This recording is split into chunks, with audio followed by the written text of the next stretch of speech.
যুদ্ধবিমান বিধ্বস্তের সবশেষ খবর জানতে উত্তরার দিয়াবাড়িতে আছেন সহকর্মী শফিকুজ্জামান রুবেল ও জুম্মান সাদিক জাভলিন। শুরুতেই যাচ্ছি রুবেলের কাছে। রুবেল, নতুন কি তথ্য আছে আপনার কাছে?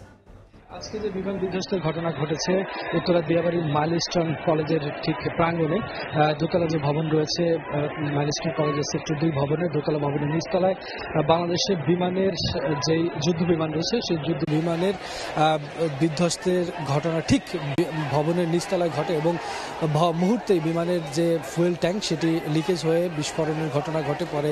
পুরো ভবনটি কিন্তু একদম আগুন লেগে যায়। মুহূর্তেই আগুন ছড়িয়ে পড়ার কারণে কিন্তু বেশ ক্ষয়ক্ষতির সম্মুখীন হয় এবং আমরা যেটা দিনভর দেখানোর চেষ্টা করেছিলাম যে এই ঘটনায় এখন পর্যন্ত আপনারা জানেন যে উদ্ধার করা হয়েছে আহত নিহত যারা রয়েছেন তাদের মধ্যে নিহতের সংখ্যা এখন পর্যন্ত আমাদের হাতে যতটুকু তথ্য তাতে 19 জন এবং আহত 1.5 শতাধিক। আপনারা জানেন যে এই মাইলস্টোন কলেজের যেই ভবনটিতে মূলত এই বিমানটি বিধ্বস্ত হয়েছে সেই ভবনটিতে ক্লাসরুম ছিল, চলমান ছিল, শিক্ষাদান পাঠদান চলমান ছিল। 16টি আসলে কক্ষ ছিল, সেখানে শিক্ষার্থীরা ক্লাস চলছিল এবং সেখানে এই ভবনটিতে কয়েকটি শিক্ষকদের কক্ষ রয়েছে। এই কারণে মূলত যে হতাহতের ঘটনা সেটাও ব্যাপক আকারে হয়েছে। এখন পর্যন্ত কিন্তু নিহত সংখ্যা 19 জন আপনারা জানেন, তা আহত তো 1.5 শতাধিক। এছাড়া আশেপাশে যে হসপিটালগুলো রয়েছে সেই হসপিটালে আমরা দেখেছি যে অনেককে কিন্তু উদ্ধার করে নেওয়া হয়েছে। ফায়ার সার্ভিসের একটি তথ্য আমাদের হাতে এসেছে, সেই তথ্য অনুযায়ী ফায়ার সার্ভিসের কর্তৃপক্ষ জানিয়েছে নিহত উদ্ধার করেছেন তারা মোট 19 জনকে এবং আহত সংখ্যা তাদের বিভিন্ন জায়গায় বাংলাদেশ মেডিকেলে রয়েছে 23 জন, সিনচিন জাপান হাসপাতাল রয়েছে 11 জন, ক্রিসেন্ট হাসপাতালে 15 জন, লুবাবা হাসপাতালে 20 জন, অন্য হাসপাতালে 1 জন এবং মনসুর হাসপাতালে 8 জন রয়েছে। এছাড়া ঢাকা মেডিকেলে বার্ন ইনস্টিটিউটে কিন্তু 38 জন এখন পর্যন্ত রয়েছে ভর্তি। মোট 116 জনের তথ্য ফায়ার সার্ভিস দিয়েছে। এছাড়া ঢাকা মেডিকেলের যে জরুরি বিভাগ রয়েছে সেখানেও 70 জনের মতো ভর্তি রয়েছে। 1.5 শতাধিক আহত এখন পর্যন্ত ভর্তি রয়েছে। আহত যারা হয়েছেন তাদের অধিকাংশই বেশ কিছু অংশ পুড়ে গিয়েছে। ডাক্তার বলছিলেন যে 70 থেকে 80% পুড়ে গিয়েছে। এই যে ঘটনা, এই যে বিমান যুদ্ধ বিমান বিধ্বস্তের ঘটনা, এই ঘটনায় পুরো এলাকায় আতঙ্ক বিরাজ করছে। আইনশৃঙ্খলা বাহিনী, সেনাবাহিনী, ফায়ার সার্ভিস, পুলিশ সদস্য, আনসার সদস্য, স্বেচ্ছাসেবী সংগঠন, ফায়ার সার্ভিসের বিপুল সংখ্যক লোকজন সদস্যরা কিন্তু উদ্ধার কাজে নিয়োজিত ছিল।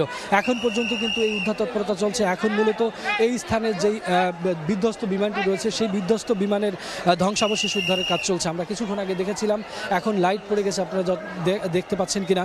যতদূর দেখা যায় যে ক্রেন রয়েছে সেই ক্রেনের মাধ্যমে মূলত যে যুদ্ধ বিমানের যে বিধ্বস্ত অংশটুকু সেই অংশটুকু কিন্তু সরিয়ে ফেলা হচ্ছে। প্রত্যক্ষদর্শীদের যে বর্ণনা, সেই বর্ণনা অনুযায়ী এইখানের যেই ঘটনা ঘটে, ঘটনার মুহূর্তের মধ্যে বিকট শব্দ হয়, মুহূর্তের মধ্যে আগুনের ঘটনা ঘটে, প্রচণ্ড আগুন ছড়িয়ে পড়ে।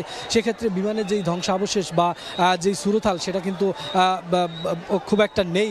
যা অংশটুকু আছে ইঞ্জিনের অংশটুকু আমরা কিছুক্ষণ আগে দেখেছিলাম যেটা ক্রেনের মাধ্যমে ঘটনাস্থল থেকে সরিয়ে আনা হয়েছে। কিছুক্ষণের পরে হয়তো বা সেই ধ্বংসাবশেষ বা বিমানের ধ্বংসস্তূপটুকু নিয়ে এখান থেকে বেরিয়ে যাবে। এই জন্য উৎসুক জনতাকে এই আইনশৃঙ্খলা রক্ষাকারী বাহিনীর তারা কিন্তু সরিয়ে দিচ্ছেন, নিরাপদ স্থানে সরিয়ে নিচ্ছেন। এই যে যেই বেলা 12টা নাগাদ কিছুক্ষণ আগেই মূলত এই ঘটনাটি ঘটে। মাইলস্টোন কলেজের যেই শিক্ষক শিক্ষার্থীরা রয়েছেন তারা কিন্তু এখন পর্যন্ত অনেক বেশি আতঙ্কিত এবং যারা পরিবার পরিজনের সদস্যরা রয়েছেন তারা কিন্তু এখানে তাদের যারা শিক্ষার্থীরা রয়েছেন বা তাদের সন্তানদের খোঁজ খবর নিচ্ছেন। আমাদের আরেক সহকর্মী জাভলিন তিনি রয়েছেন একদম ঘটনাস্থলে যেখানে বিধ্বস্ত হয়েছে সেখানের পরিস্থিতি তিনি জানাবেন। এই মুহূর্তে আমরা অবস্থান করছি ঘটনাস্থলের ঠিক 10 ফিট দূরত্বে। এখানকার চিত্র যদি এখন আপনাকে দেখাই যে এই উদ্ধার কাজ সেটি একেবারে শেষ পর্যায়ে চলছে। যে হতাহত যারা হয়েছেন তাদেরকে আরও অনেক আগেই হাসপাতালগুলোতে নিয়ে যাওয়া হয়েছে কিংবা যেই মরদেহগুলো ছিল সেগুলো সরে ফেলা হয়েছে আরও আগে। এখন যেই বিল্ডিংয়ের ধ্বংসাবশেষ ছিল সেগুলো সরিয়ে বিমানের যেই বিভিন্ন টুকরো সেগুলো অর্থাৎ ধ্বংসাবশেষ সেগুলো কিন্তু সংগ্রহ করছে বাংলাদেশ বিমান বাহিনীর যে উদ্ধারকারী দল। এখন এখানে আপনাদেরকে দেখাচ্ছি আমি এই যে ক্রেন, মূলত এই ভারী যে ক্রেনগুলো এটি কিন্তু প্রায় 2 ঘন্টা আগে থেকে সেখানে কাজ শুরু করেছে এবং প্লেনের যে বিমান সেই বিমানের যে বিভিন্ন অংশ সেটি কিন্তু কেটে এখানে ভেতরে ডাম্প ট্রাকগুলোতে করে নিয়ে যাওয়া হচ্ছে।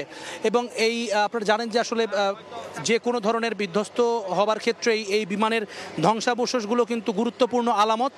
বিশেষ করে এই যে দুর্ঘটনাটি ঘটেছে সেটিতে যে তদন্ত কমিটি গঠন করা হবে সেই তদন্ত কাজে কিন্তু এই ধ্বংসাবশেষগুলো আলামত হিসেবে ব্যবহার করা হবে এবং সেটি দেখে কিন্তু আসলে সিদ্ধান্তে পৌঁছবেন যারা তদন্ত কর্মকর্তা থাকবেন সেখানে, যে এখানে আসলে বিমানের ত্রুটি কী ছিল কিংবা কোনো গাফিলতি ছিল কিনা, সব কিছু কিন্তু এখানে সেই তদন্তের উপরেই কিন্তু নির্ভর করবে। আপনাদেরকে জানিয়ে রাখি যে এই যে উদ্ধার কাজ সেটি কিন্তু এখন একেবারে শেষ পর্যায়ে। এই আমরা ভেতরে প্রবেশের পর যেটি আসলে চিত্রটি বুঝতে পারছি যে এই মাইলস্টোনের যে মাঠটি রয়েছে, খেলার মাঠ, এর দুপাশ দিয়ে কিন্তু ভবন রয়েছে। সুউচ্চ ভবনের পাশ দিয়ে এসে বিমানটি আসবার পর মূলত যেটি ধারণা করা হচ্ছে যে এই মূল মাঠে কিন্তু জরুরি অবতরণটি তারা করবার চেষ্টা করেছেন যিনি পাইলট ছিলেন, তবে সেটি আসলে তিনি সফল হননি। এই বিমানটি আছড়ে পড়েছে ঠিক ভবনের আগ মুহূর্তে এবং সেটি ছেঁচড়ে গিয়ে সেই ভবনের ভেতরে কিন্তু ঢুকে পড়েছে এবং সেখানে এর তেলের যেই ট্যাঙ্কার সেটি কিন্তু বাস্ট হয় পরবর্তীতে। তো এই ছিল এখনো পর্যন্ত উদ্ধার কাজের সবশেষ খবর আমার কাছে। সরাসরি যুক্ত ছিলেন রাজধানীর দিয়াবাড়ি থেকে।